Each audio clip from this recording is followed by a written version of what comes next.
Na haya ndio magonjwa mawili ambayo huwa yanafanya mashambulizi kwenye korodani kwa kiwango cha hali ya juu. Nambari moja, saratani ya korodani. Saratani ya korodani kitaalamu tunasema ni testicular cancer. Unapokuwa na testicular cancer, maana kwamba mle kwenye korodani ambapo sperm huwa zinazalishwa na hormone ya testosterone huwa inazalishwa, inaathiri hiyo testicular cancer. Lakini pia ugonjwa wa pili ni varicocele.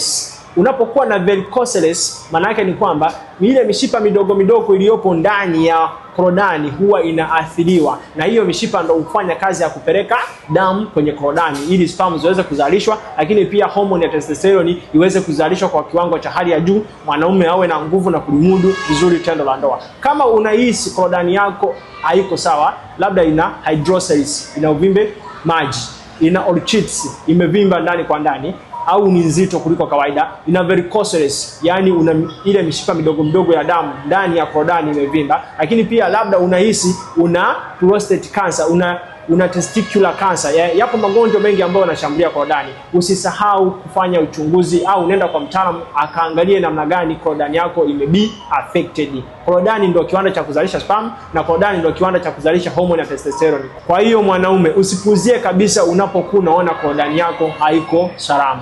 Shia kwa wanaume 5 tu utakuwa umefanya wewe.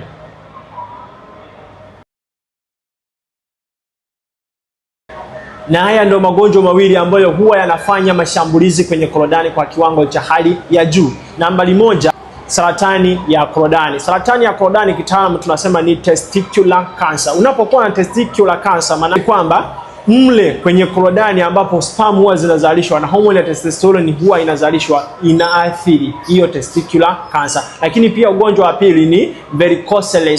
Unapokuwa na varicocele, maana yake ni kwamba ile mishipa midogo midogo iliyopo ndani ya korodani huwa inaathiriwa, na hiyo mishipa ndio hufanya kazi ya kupeleka damu kwenye korodani ili sperm ziweze kuzalishwa, lakini pia hormone ya testosterone iweze kuzalishwa kwa kiwango cha hali ya juu, mwanaume awe na nguvu na kulimudu vizuri tendo la ndoa. Kama unahisi korodani yako haiko sawa, labda ina hydroceles, ina uvimbe maji, ina orchitis, imevimba ndani kwa ndani, au ni nzito kuliko kawaida, ina varicocele, yani una ile mishipa midogo midogo ya damu ndani ya korodani imevimba, lakini pia labda unahisi una prostate cancer, una testicular cancer. Yapo magonjwa mengi ambayo yanashambulia korodani. Usisahau kufanya uchunguzi au nenda kwa mtaalamu akaangalie namna gani korodani yako be affected. Korodani ndio kiwanda cha kuzalisha sperm na korodani ndio kiwanda cha kuzalisha hormone ya testosterone. Kwa hiyo mwanaume, usipuuzie kabisa unapokuwa unaona korodani yako haiko salama. Shia kwa wanaume 5 tu utakuwa umefanya wewe.